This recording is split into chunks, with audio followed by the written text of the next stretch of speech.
మేడ్చల్ జిల్లా కాప్రా మండలం జవహర్ నగర్ శివార్ ప్రాంతంలో రియల్ ఎస్టేట్ మోసాలకు అడ్డుకట్ట లేకుండా పోతుంది.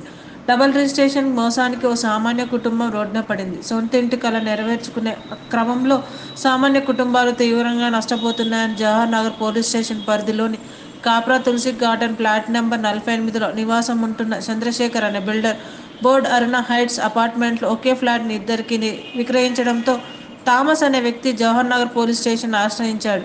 ఒకే ఫ్లాట్ నెంబర్ బై నెంబర్ వేసి ఇద్దరికి విక్రయిస్తున్నట్టుగా తేలడంతో పోలీసులు బిల్డర్పై కేసు నమోదు చేశారు. రిజిస్ట్రేషన్ కార్యాలయంలో డాక్యుమెంట్ రైటర్లతో కుమ్మక్కై బిల్డర్లు రిజిస్ట్రేషన్ అధికారులకు లంచాలు ఇచ్చి అక్రమాలకు పాల్పడుతున్నట్టు ఆరోపణలు వినిపిస్తున్నాయి. జవహర్ నగర్ ప్రాంతంలో నివాసం ఉంటున్న థామస్ కూలీనాలు చేసుకుని కూడబెట్టిన డబ్బుతో ఫ్లాట్ కొనుగోలు చేశాడు.